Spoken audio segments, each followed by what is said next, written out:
Sir ಏನು ಹೇಳಿದ್ರು sir? ಇಲ್ಲ, ಅದೇ ಅಲ್ಲಿಗೆ ನಡೆದ ಘಟನೆ ಬಗ್ಗೆ ಒಂದು, ಮತ್ತು ಅವರ ತಾಯಿ ಕೂಡ ಇನ್ನೊಂದು ವಿಚಾರ ಕೂಡ, ಮತ್ತು ಆ ಒಂದು ಸಂದರ್ಭ ವಿಚಾರ ಹೇಳಿದ್ದಾರೆ, ಅವರು ನೋವನ್ನು ವ್ಯಕ್ತಪಡಿಸಿದ್ದಾರೆ. ಮತ್ತು ಇಂಥ ಒಂದು ಘಟನೆ ಯಾರಿಗೂ ಕೂಡ ಆಗಬಾರ್ದೆಂಬ ಪ್ರಾರ್ಥನೆ ಕೂಡ ಇವತ್ತು ಮಾಡಿದ್ದಾರೆ. ಸರ್ಕಾರಕ್ಕೆ ಏನಾದ್ರು ಮನವಿ ಸಲ್ಲಿಸಿದ್ದಾರೆ ಯಾವ್ದಾದ್ರು ವಿಚಾರ? ಆ ವಿಚಾರ ಯಾವುದು ಕೂಡ ಇರ್ತಿಲ್ಲ. ಅದು ನಾವು ಈ ಕುಟುಂಬಸ್ಥರ ಪರವಾಗಿ ನಾವೆಲ್ಲರೂ ಕೂಡ ಇದ್ದೇವೆ, ನಾವಿದ್ದೇವೆ, ನಮ್ಮೆಲ್ಲ ಜನಪದ ನಾವೆಲ್ಲರೂ ಕೂಡ ಇದ್ದೇವೆ.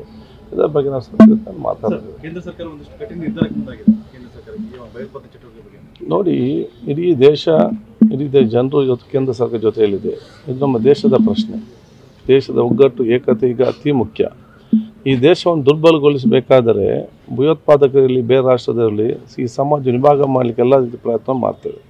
ಈಗ ನಮ್ಮಲ್ಲಿ ದೇಶದ ಇಡೀ ಸರ್ವ ಜನರು ನಾವೆಲ್ಲರೂ ಒಗ್ಗಟ್ಟಾಗಿ ಇವತ್ತು ನಿಂತು ರಾಜ್ಯಕ್ಕೆಲ್ಲ ಬದಿಗಿಟ್ಟು ಇವತ್ತು ದೇಶ ಏಕತೆಯಿಂದ ಇದ್ದು ಕೇಂದ್ರ ಸರ್ಕಾರಕ್ಕೆ ಮತ್ತು ಸರ್ವ ಆರ್ಮಿಗೆ ಎಲ್ಲರಿಗೂ ಕೂಡ ಸಂಪೂರ್ಣವಾದ ನೈತಿಕವಾದ ಬೆಂಬಲ ಕೊಟ್ಟು ಯಾರು ಈ ಕೃತ್ಯ ಮಾಡಿದ್ದಾರೆ ಅವರನ್ನು ಪತ್ತೆ ಹಚ್ಚಬೇಕು ತಕ್ಷಣ, ಮತ್ತು ಕಠಿಣವಾದ ಕ್ರಮವನ್ನು ತಗೊಂಡು ಇವರಿಗೆ ನ್ಯಾಯ ಕೊಡಬೇಕು. ಅವರಿಗೆ ಮಾತ್ರ ಯಾರು ಕೃತ್ಯ ಮಾಡಿದ್ದಾರೆ ಅವರಿಗೆ ಮಾತ್ರ ಕಠಿಣ ಕ್ರಮ ಅಲ್ಲ, ಇವರಿಗೆ ಯಾರೆಲ್ಲ ಬೆಂಬಲಿಸಿದ್ದಾರೆ ಅವರು ಸಂಪೂರ್ಣವಾಗಿ ಮಟ್ಟ ಹಾಕುವಂಥ ಕೆಲಸ ಆಗಲೇಬೇಕಂತೇಳಿ ಇಡೀ ದೇಶದ ಒಕ್ಕೂಟದ ಮನವಿ ಇದೆ. ನಾವೆಲ್ಲ ಒಗ್ಗಟ್ಟಿನಿಂದ ಈ ದೇಶ ಒಗ್ಗಟ್ಟಿನಿಂದ ಇದೆ ಮತ್ತು ಒಗ್ಗಟ್ಟಿನ ಇರಬೇಕಾ ಹೇಳಲಿಕ್ಕೆ ಬಯಸ್ತೇನೆ. ಎಲ್ಲ ಒಂದು ಕಡೆ ಜಮ್ಮು ಕಾಶ್ಮೀರ ಸರ್ಕಾರದ ಫೇಲ್ಯೂರ್ ಭದ್ರತೆ ನೋಡಿ, ಈಗ ಇದರ ಬಗ್ಗೆ ಚರ್ಚೆ ಮಾಡುವಂಥ ನಾವಿಲ್ಲಿದ್ದೇವೆ. ಏನಿದ್ರು ಕೂಡ ಫಸ್ಟ್ ಯಾರು ಈ ಹಠಾವಸನ ಮಾಡಿದ್ದಾರೆ ಅವರನ್ನು ಪತ್ತೆ ಹಚ್ಚಬೇಕು, ಕ್ರಮ ಕೈಗೊಳ್ಳಬೇಕು. ಯಾರು ಬೆಂಬಲ ಕೊಟ್ಟಿದ್ದಾರೆ ಅವರ ಬಗ್ಗೆಯೂ ಕೂಡ ಕ್ರಮ ಆಗಬೇಕು. ಮುಂದಿನ ವಿಚಾರಗಳನ್ನು ಅಲ್ಲಿ ರಾಜ್ಯ ಸರ್ಕಾರ, ಕೇಂದ್ರ ಸರ್ಕಾರ ಎಲ್ಲ ಕೂತ್ಕೊಂಡು ಚರ್ಚೆ ಮಾಡಿ ಅದಕ್ಕೆ ಏನೇನಾಗಿದೆ ಅಂತ ಹೇಳಿಕೊಂಡು ಮುಂದೆ ನೋಡ್ಕೊಂಡು ಕುಟುಂಬಸ್ಥರು ಮಾತಾಡ್ಬೇಕಾದ್ರೆ ನಮಗಾದ ಪರಿಸ್ಥಿತಿ ಇನ್ನೊಬ್ಬರು ಬರಬಾರ್ದು, ಅವೇರ್ನೆಸ್ ಕ್ರಿಯೇಟ್ ಮಾಡಿ ಅಂತ ಬೇಡಿಕೆಗಳು.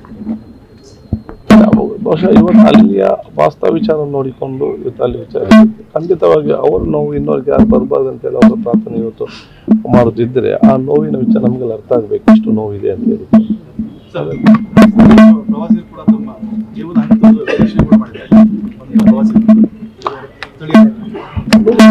ಸ್ಥಳೀಯ ಮಟ್ಟದ ಜನರಿಗೆ ಇವತ್ತು ಎಲ್ಲ ಪ್ರವಾಸಿಗರಿಗೆ ಎಲ್ಲ ರೀತಿಯ ಒಂದು ಸಹಾಯ ಮಾಡಿ ಆ ಒಂದು ಕಷ್ಟ ಕಾಲದಲ್ಲಿ ಸಹಕಾರಕ್ಕೆ ನಿಂತಿದ್ದಾರೆ. ಅದು ಮಾನವೀಯತೆ ಮತ್ತು ಮನುಷ್ಯ ಧರ್ಮ ಇದರಲ್ಲಿ ಅದನ್ನು ತೋರ್ಪಡಿಸುವಂಥ ಕೆಲಸ ಇವತ್ತು ಮಾಡಿದ್ದಾರೆ. ಅದು ಭಾರತ ದೇಶದ ಸಂಸ್ಕೃತಿ ಮತ್ತು ಅದು ಭಾರತ ದೇಶದ ಪರಂಪರೆ.